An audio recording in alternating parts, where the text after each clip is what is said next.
Hello दोस्तों, आज हम लोग भारतीय संविधान में जो अनुसूचियां हैं उसके बारे में बात करेंगे। भारतीय संविधान में 12 अनुसूचियों का वर्णन है। जब संविधान लागू हुआ तो उस समय में केवल 8 अनुसूचियां थीं। 4 अनुसूचियां बाद में जोड़ी गई थी, 9वीं, 10वीं, 11वीं, 12वीं। तो हम पहली अनुसूची से आरंभ करते हैं।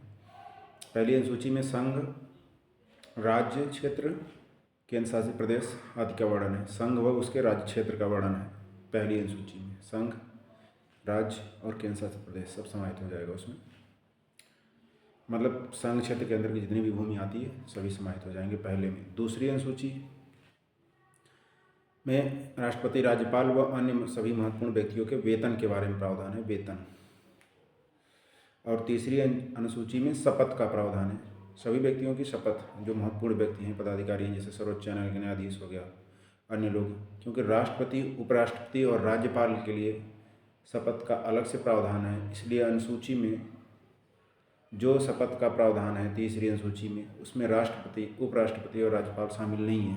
ये बात ध्यान रखिए, कई बार क्वेश्चन में आया है कि तीसरी अनुसूची में जो शपथ का प्रावधान है वो कहाँ नहीं है, मतलब किस किस के लिए नहीं लागू होता है। तो राष्ट्रपति, उपराष्ट्रपति और राज्यपाल के लिए, क्योंकि उनके लिए अलग से व्यवस्था वहाँ की गई है। चौथी अनुसूची में राज्यसभा, चौथी अनुसूची में राज्यसभा में सीटों का आवंटन किस प्रकार होगा उसके बारे में प्रावधान है, राज्यसभा में सीटों का आवंटन।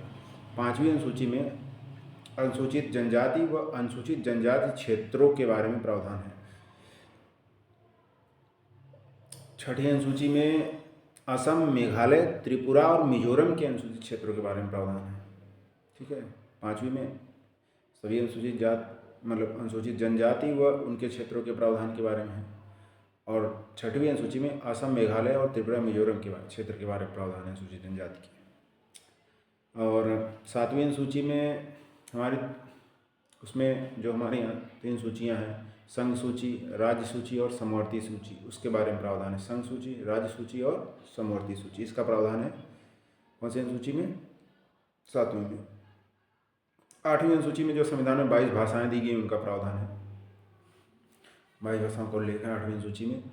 अब 9वीं अनुसूची से नया की भूमि अधिग्रहण का जो कानून आया था, 9वीं अनुसूची में भूमि अधिग्रहण के संबंध में जो विधेयक आया था, पहला संविधान संशोधन विधेयक जो आया था, उसके तहत 9वीं अनुसूची जोड़ी गई। तो भूमि अधिग्रहण के जो कानून थे उसके बारे में प्रावधान है। और 9वीं अनुसूची के बारे में ये कहा गया है कि संविधान इसकी पुनर्व्याख्या नहीं करेगा, मतलब इसका पुनरावलोकन नहीं किया जाएगा। और 10वीं अनुसूची में दल बदल के प्रावधान के बारे में चर्चा है। दल बदल मतलब एक पार्टी से दूसरी पार्टी में जो लोग चले जाते हैं, जैसे बीजेपी से जीते, बाद में कांग्रेस से गठबंधन कर लिया, या कांग्रेस से जीत के बीजेपी में, इस तरह से दल बदल कर। 11वीं अनुसूची में पंचायती राज का प्रावधान है, जो हमें ग्राम पंचायत का चुनाव होता है, इसके बारे में प्रावधान है। 12वीं अनुसूची में नगर पालिका, नगर निगम का जो चुनाव होता है, मेयर का, उसका प्रावधान है। इस पर 12 अनुसूचियाँ रही हैं। Thank you. आप लोग अगर किसी टॉपिक पे वीडियो बनाना चाहते हैं तो उसको आप कमेंट में लिख सकते हैं। धन्यवाद।